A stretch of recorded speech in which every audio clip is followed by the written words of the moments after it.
gusaminda kwa Mariya kugereranywa n'iyereka umuntu afite n'inzozi umuntu afite. Noneho ndimo ndibaza cyangwa ndakubaza, what is your dream? Ni izihe nzozi ufite? Ni irihe yereka ufite? Bagenzi bawe muturanye n'icyo urimo kubasangiza? Bagenzi bawe mukorana n'icyo urimo kubasangiza? Abana bawe wabyaye n'icyo urimo kubaturaho? Ejo hawe hazaza urahabona hute? Ndashaka kuvuga ngo iryo yerekwa rigereranywa no gutwita.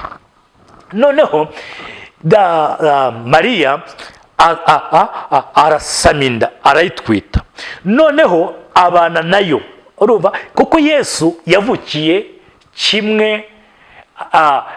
kimwe nk'abandi bana amezi 9. Amezi 9 ngo ageze, urumva yaratwita inda y'Umwuka Wera, aho Imana Umwuka Wera yavuganye n'umugabo we Yosefu, aramubwira ngo ntutinye kuryamana nawe, ntutinye gutwara umugeni wawe, kuko inda atwite si y'umugabo n'umugore, ahubwo n'inda y'Umwuka Wera. Bishaka kuvuga ngo iyi nda y'Umwuka Wera yabanye nayo amezi 9.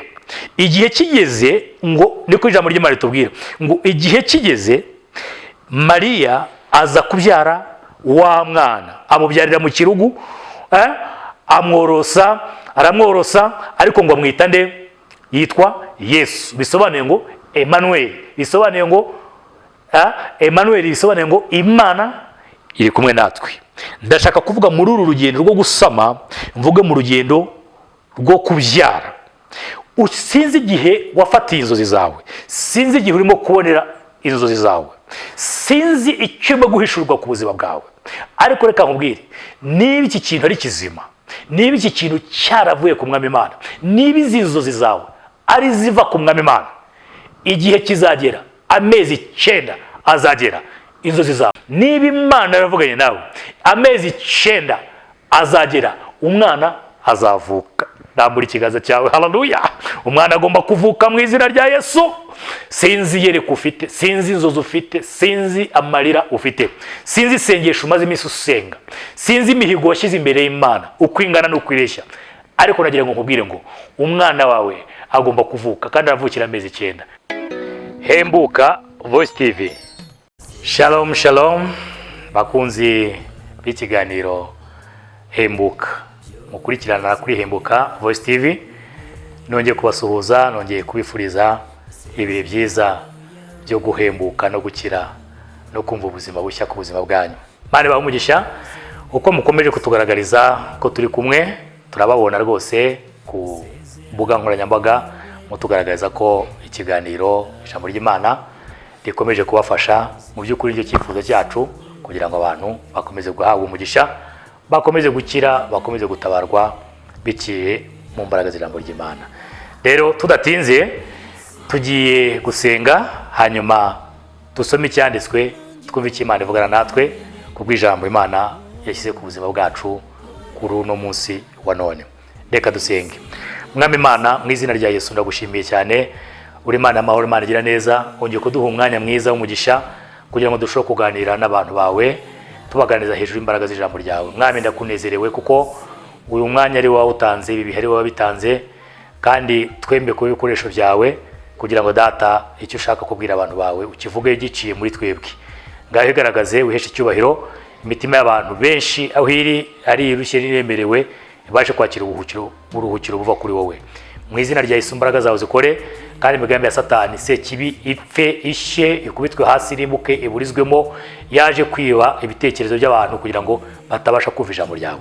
Mana sabye rero nizeye kumva gusenga, ujye gukora imirimo myiza iduhesha umugisha, kandi kazamura izina ryawe rikomeye hejuru y'amazina yose. Sabye nizeye kubyumvise kandi bikoze none riteka ryose mu izina rya Yesu Kristo.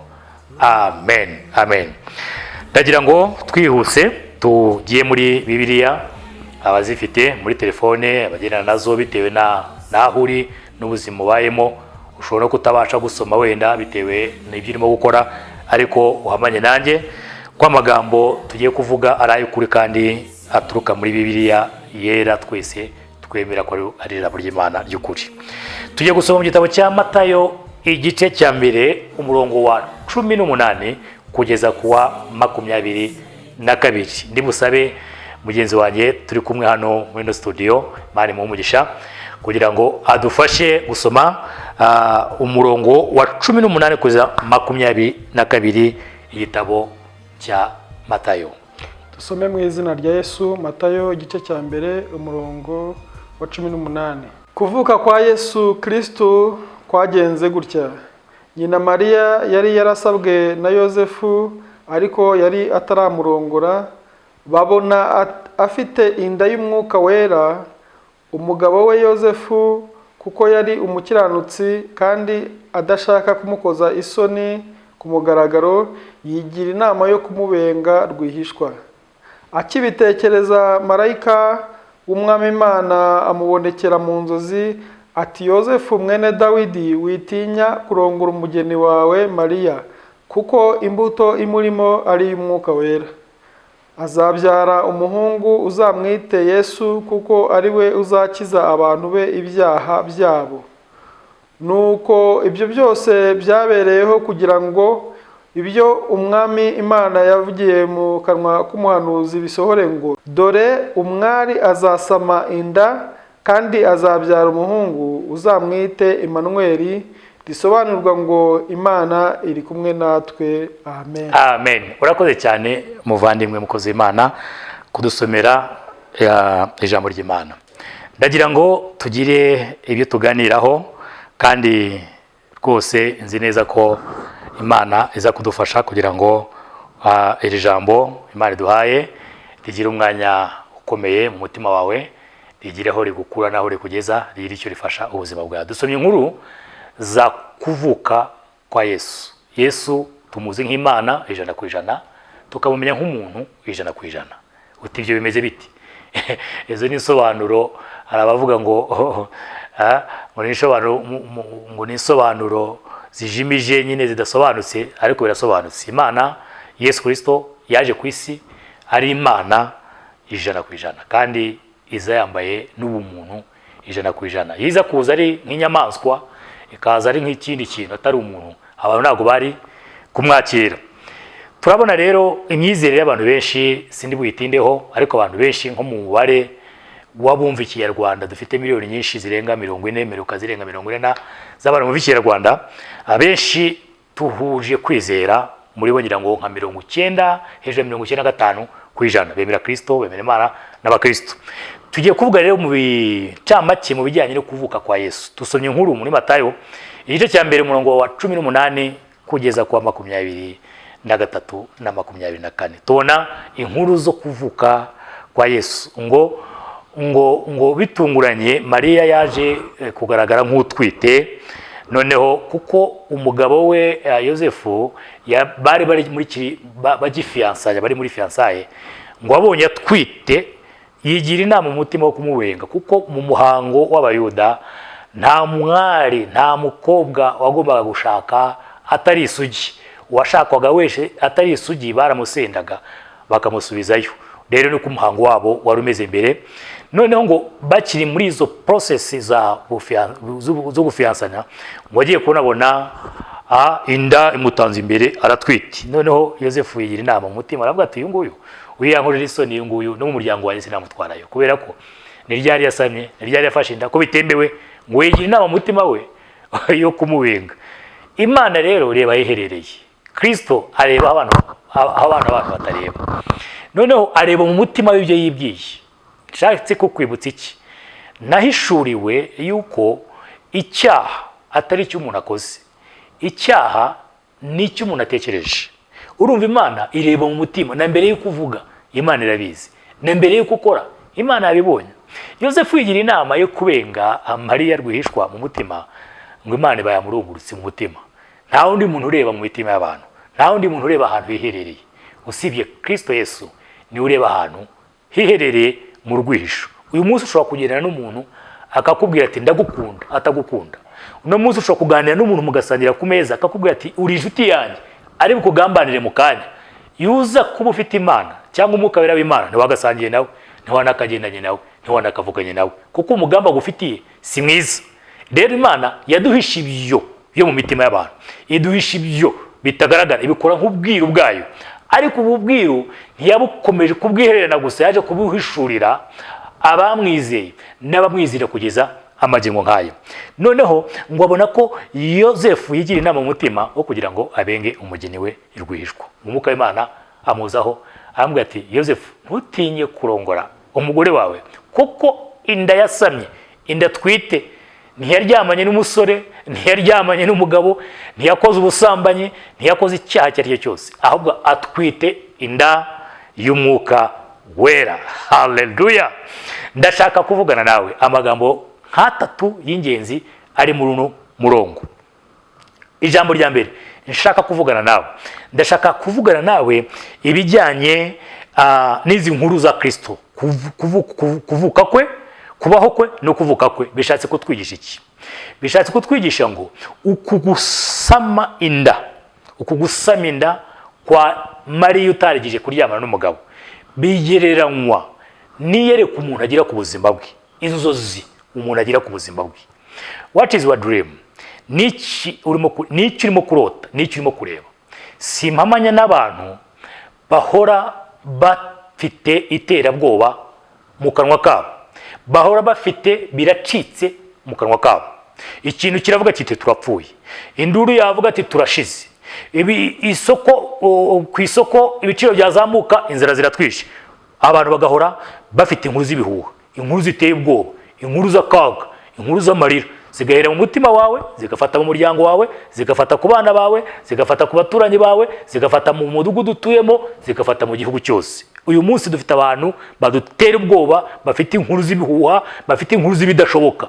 Abo bantu ntabwo mpamanya nabo, abo bantu ntabwo ngendana nabo. Murahari n'ibyo, baranahari n'amagingo nk'aya, ariko abo bantu ntabwo ari beza. Ndagira ngo nkubaze wowe, ni izihe nzozi ufite? Ni irihe yereko ufite? Amaso yawe arareba iki? Kuko gusama kw'inda ya Mariya kugereranywa n'iyereko umuntu agira. Iyo ufite iyerekwa ry'ibintu byiza, watura ibyiza, ugendera mu byiza, uvuga ibyiza, ukora ibyiza. Ariko ufite iyerekwa y'ibintu bibi, biterabwoba, by'ibihuha, byica abantu intege, n'ibyo ugenderamo, n'ibyo ukora, n'ibyo ubamo, kandi sibyo dukeneye. Kuko umuntu wese aho ava akagera akeneye ijambo ry'ihumure. Umuntu wese aho ava akagera, waba ukomeye, waba woroheje, waba utuye mu mujyi, waba utuye mu cyaro, waba utuye muri etaje, waba utuye mu nzu isanzwe, umuntu aho ava akagera akeneye ijambo ry'ihumure. Mwibuke mu guhanura kwa Yesaya muri za 740 mbere ko Kristo abaho, mu bice bye 40 bya Yesaya, Bibiliya ivuga ngo Imana yahagurishije Yesaya iramubwira ngo genda uhumurize ubwoko bwanjye, ubuhumurize, ubabwire inkuru zururutse imitima yabo, ni ku Uwiteka nyine bavuga. Urumva na mbere ko Kristo abaho, abantu bari bafite ubwoba, abantu bari bafite kushidikanya, bari bakeneye inkuru zihumuriza ubuzima bwabo. Uyu munsi no Kristo abaze no kuvuka, abantu baracyafite iterabwoba, abantu baracyafite kwa mu bintu bifutitse, bifutamye, biri mu bujiji, biri mu mwijima, biri mu iterabwoba. Reka nkubwire, umuntu nk'uwo ntiyakabaye inshuti yawe, kuko yewe nanjye ntiyago yaba inshuti yanjye. Umuntu uhora ansubiza inyuma, umuntu ahora ambwira ibidashoboka, umuntu ahora ambwira ibitagenda, umuntu ahora ambwira ko nta nzira, ntabwo namushudika. Ndagira ngo nkugire inama, niba ufite inshuti isa nk'iyo, niba ufite umuntu usa nk'uwo, mutera ibitugu, tandukana nawe, hitamo umuzima, hitamo uvuga ibikwiriye. Kuko yakubwira ibyiza akakubwira ibikwiriye, ubu umuntu muzima. Ariko ugeranye n'abapfuye, bakubwira ibipfuye, bakubwira ibihuha, nawe ubu umuntu mubi. Kandi umuntu wese usibye ubuntu bw'Imana yaba umuntu mubi.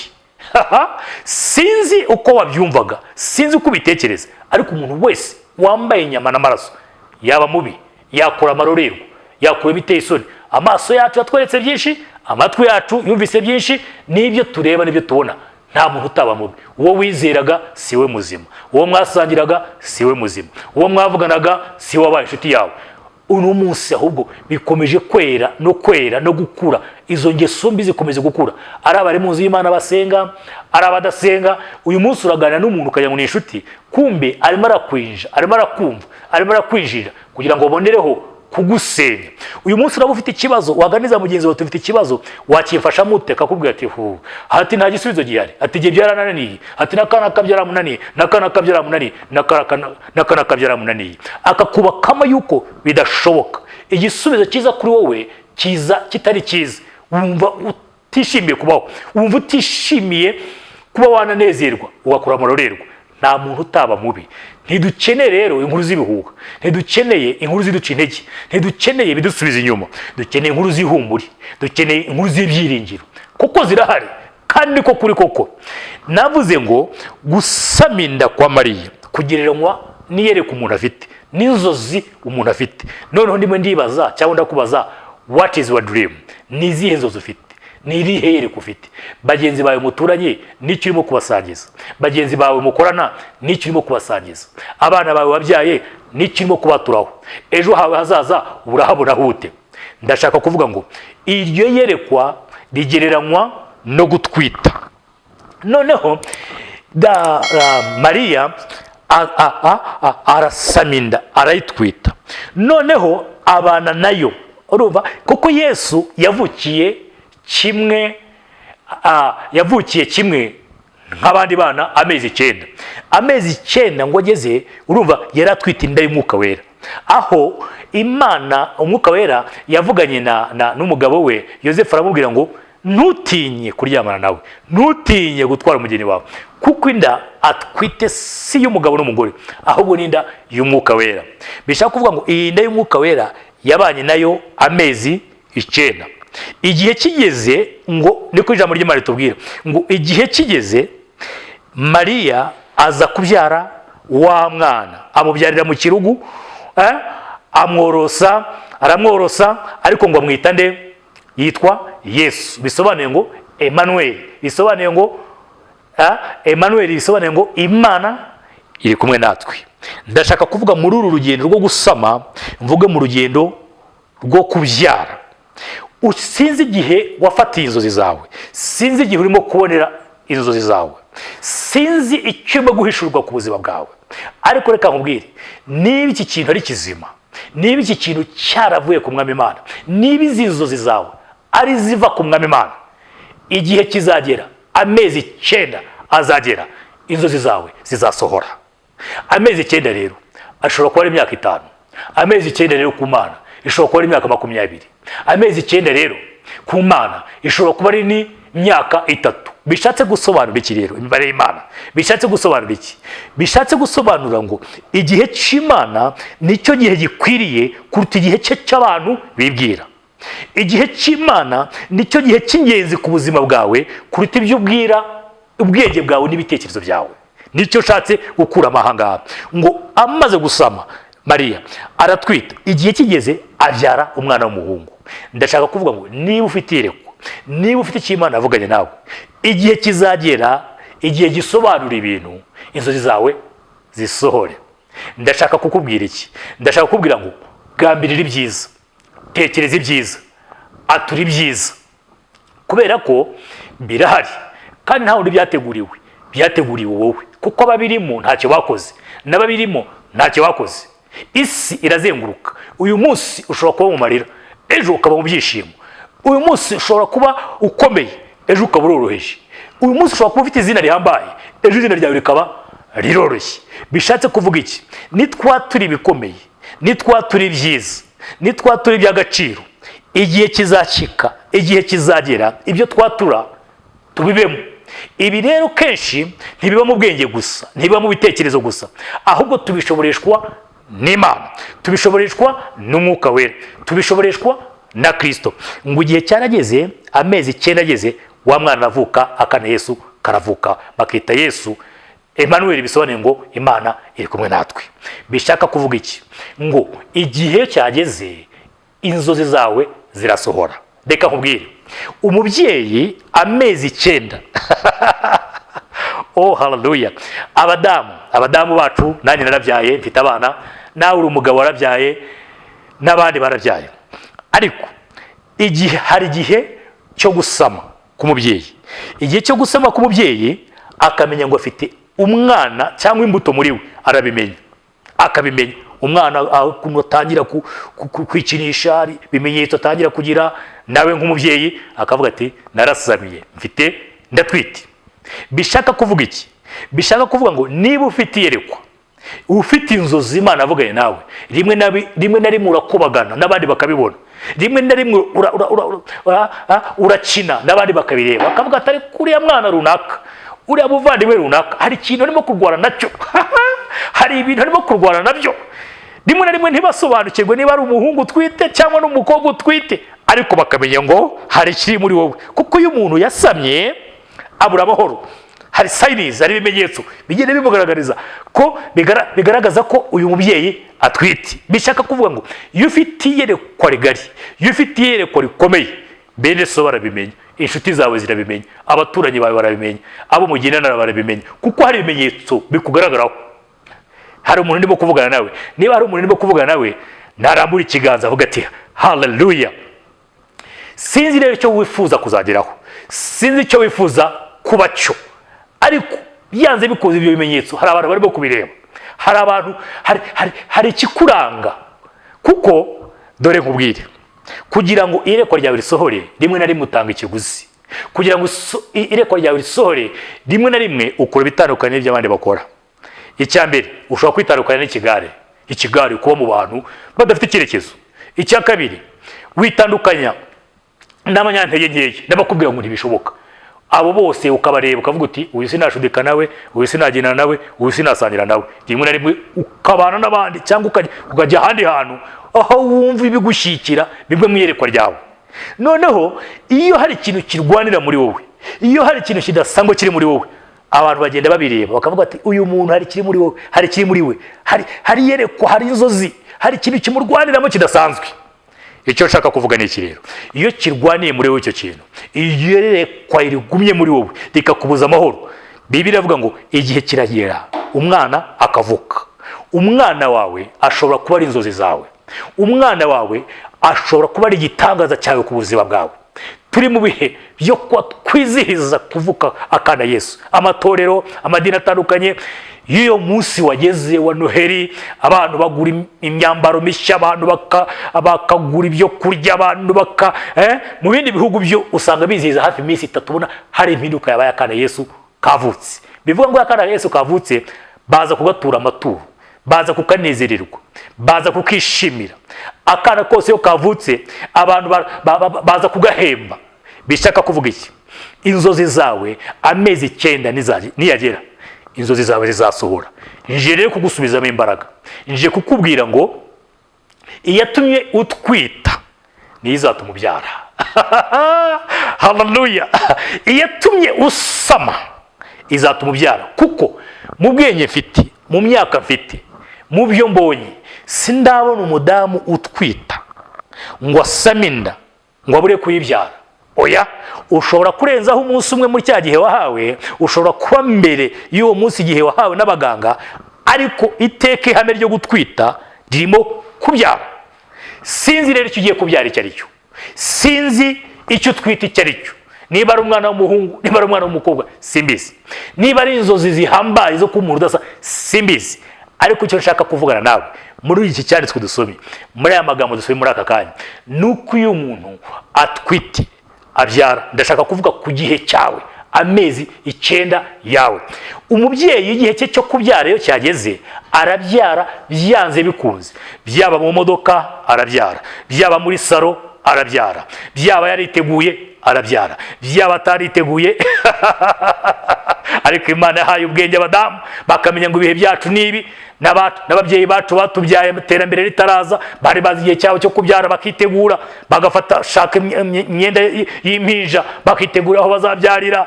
Ubwo bwenge Imana yashyize mu mubyeyi. Umubyeyi w'umudamu agiranwa n'itorero. Umubyeyi kandi Kristo niwe mukwe, twebwe itorero turabageni. Bishaka kuvuga nangiye mugabo, nawe mugore, nawe mwana, nawe musore. Ubu imbere y'Imana tumeze nk'abagore, imbere y'Imana turabageni. Bishaka kuvuga ngo umugeni yamaze gusaminda ariryo torero. Iyo maze gusaminda, hanyuma igihe kikazagira iyo ndikazajya kuvuka, umubyeyi yategurira uruhinja aho umwana azavukira. Nk'itorero rya Kristo, nk'umugeni wa Kristo, bantu bamenye Imana aho muri, musengera mu matorero atandukanye, muri mu bihe bitandukanye. Niba Imana yaravuganye nawe, amezi 9 azagera umwana azavuka. rambura ikiganza cyawe. Haleluya. Umwana agomba kuvuka mu izina rya Yesu. Sinzi yereka ufite, sinzi inzozi ufite, sinzi amarira ufite, sinzi isengesho umaze iminsi usenga, sinzi imihigo washyize imbere y'Imana uko ingana n'uko ireshya, ariko nagira ngo nkubwire ngo umwana wawe agomba kuvuka kandi aravukira amezi 9 mu izina rya Yesu Kristo. Ibimenyetso biragaragara, ibimenyetso turemwe turabireba. Nubwo bimeze bityo, nubwo hari ibiteye ubwoba, nubwo hari ibiteye akaga, nubwo hari ibiteye impungenge, nubwo hari ibidusubiza inyuma, nubwo hari ibiduca intege, nubwo hari ibituma turara turira tuvuza induru ntawe utwumva, umubyeyi yari kubise ashyira iryinyo ku rindi akababara, ariko kavuga ngo igihe kirashyitse ngo umwana avuke, igihe kirashyitse ngo umwana avuke.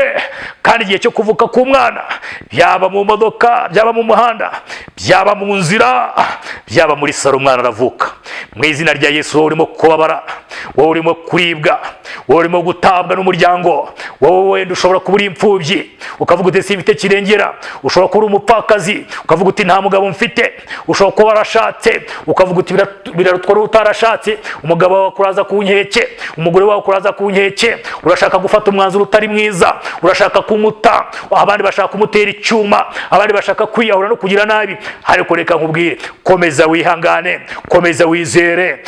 Imana yavuganye nawe ni kizima, Imana yagushize muri wowe ni kizima kuruta icyo ugiye gukora. Icyo ugiye gukora ntabwo ari cyiza, were kureba ku ruhande. Komeza utumbira amaso yahanga ijuru, komeza utumbira amaso hange yayerekwa ryawe, komeza utumbira amaso urebe mu ijuru. Imana yagushizemo byanze bikunze ni kizima, ni icy'agaciro, kizakugirira inyungu, kizagirira inyungu umuryango wawe, kizagirira inyungu igihugu cyawe, kizagirira inyungu isi yose muri rusange. Ariko icyo nzi cyo, izo ntambara urimo nazigereranya n'ibise, izo ntonganya urimo nazigereranya n'ibise. Iyo umwana ataravuka, umubyeyi abanza kugira ibise bikamurya, agashyira iryinyo ku rindi, agakubita amaguru n'amaboko hirya no hino. Abadamu murabyumva kurusha. Oh my God. Ariko urihangana ukavuga uti munsi umwana yavutse, umubabaro wanjye nzawibagirwa. Oh haleluya. Amarira yanjye nzayahanagurwa. Munsi umwana yavutse, sizongera kwibuka mu bya bise na wa mubabaro, zifuza kongeraho akandi kana, nongere kwifuza kongeraho akandi kana, nifuze gukurikiza akandi kana. Ababyeyi murabyumva cyane, abana n'umugisha, abana n'umwana uturuka ku Uwiteka. Reka nkubwire rero, iteka isezerano ryose rirageragezwa, isezerano ryose ho riva rikagera riragwanwa.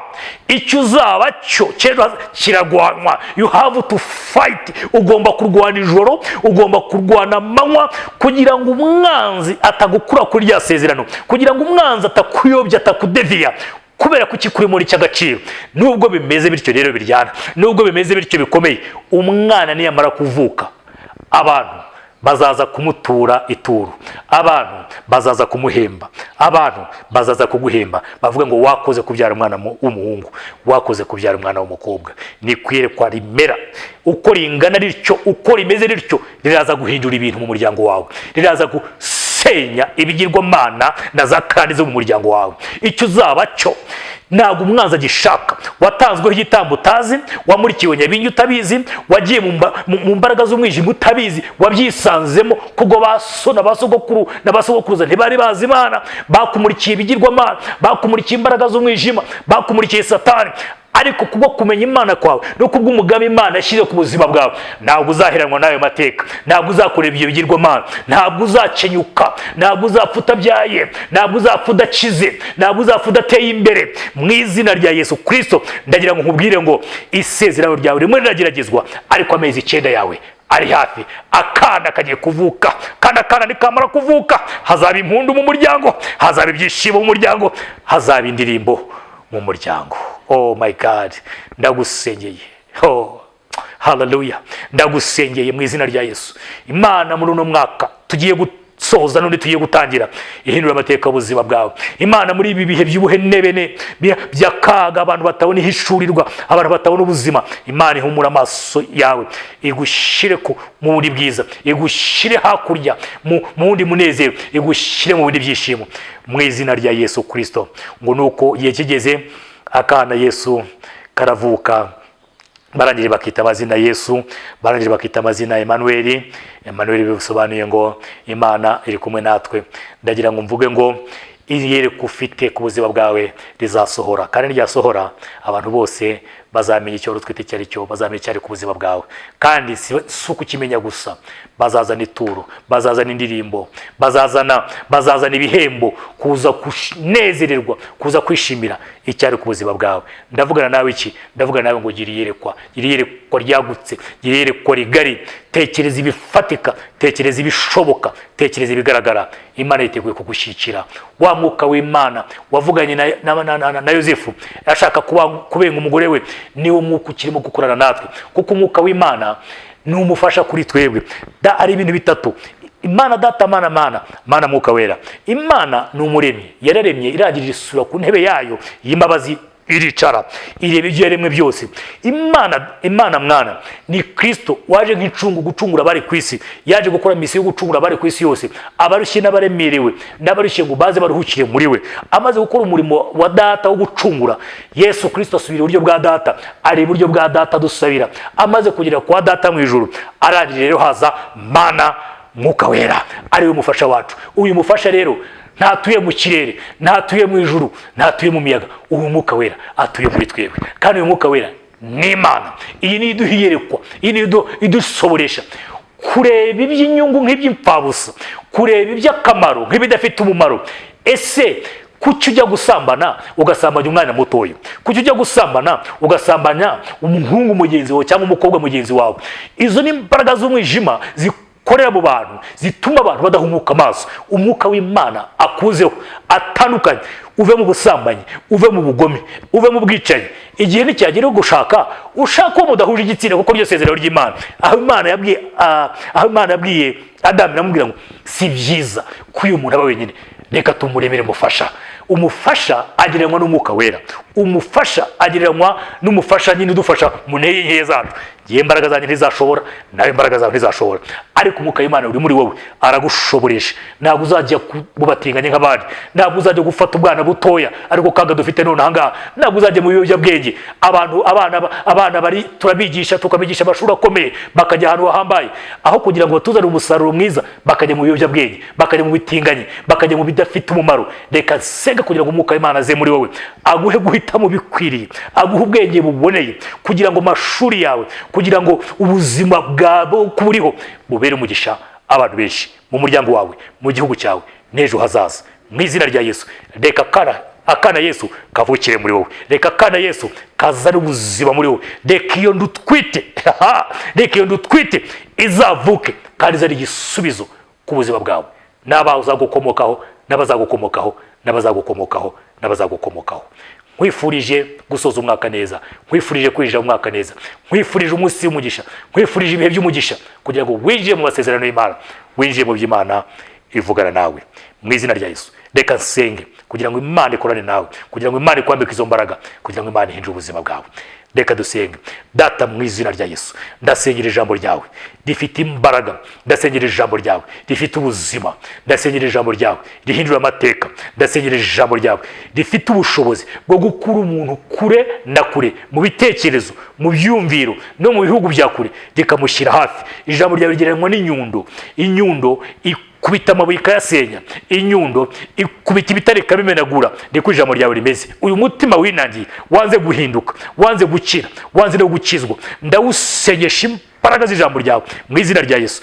Tugire ubuzima bushya, abantu bagira ubuzima bushya, abantu bagira ibitekerezo bishya, abantu bagira iyerekwa rishya, abantu bagira imyumvire mishya. Twinjiye mu masezerano yawe y'ubutsinzi n'imbaraga zikomeye ziva mu ijuru kwa Data. Mana, icyubahiro n'ikuzo byawe, nezeza imitima yacu, tuve mu buzima bumwe tujya mu bundi, tuve mu marira tujya mu byishimo, tuve mu gahinda tujya mu munezero, tuva mu mateka ya kera mabi ataratunejeje tujya mu mateka mazima mashya udutegura muri Kristo Yesu. Izina ryawe ryamamare, izina ryawe ryogere, izina ryawe rishimwe n'ibyaremwe byose, abakomeye, aboroheje, abari kure, abari hafi, ingeri zose z'abantu ziguhimbaze, zivuge ngo Kristo uri umwami, zivuge ngo Mana urategeka, ingoma yawe yogera ibihe byose. Sabye nizeye kumva gusenga, kandi ukoze imirimo myiza itangaje. Icyubahiro n'amashimwe n'ikuzo nibibi byawe. Sabye nizeye kubyumvise kandi bikoze none n'iteka ryose, mu izina rya Yesu Kristo, amen, amen, amen. Imana ibaho umugisha. Reka mbasabe yuko uko mukomeje kumvira ijambo ry'Imana mukomeze kutugaragariza ko turi kumwe, mukanda kuri yanzogera, muduha rya jambo rivuga ngo subscribe. Ukari kuri subscribe bitugaragarize ko murimo kudukurikira, kandi mukomeze mutwandikire uko mutwandikira mutubwira ibibafashe ku buzima bwanyu. Mu minsi iri imbere ndaza kubanza n'abantu bahamiriza ije Imana ikoze ku buzima bwabo. Rero Imana bagire neza. Ushobora kumura kuri telefone igendanwa kugira ngo tuganire kubyisumbuyeho ku mwanya wawe wihariye, twaganira ku ijambo ry'Imana rikafasha ubuzima bwacu. Wamura kuri telefone igendanwa yanjye ya mobile 0782 46 39 69 0788 46 39 69. Shalom, shalom, shalom. Hembuka Voice TV.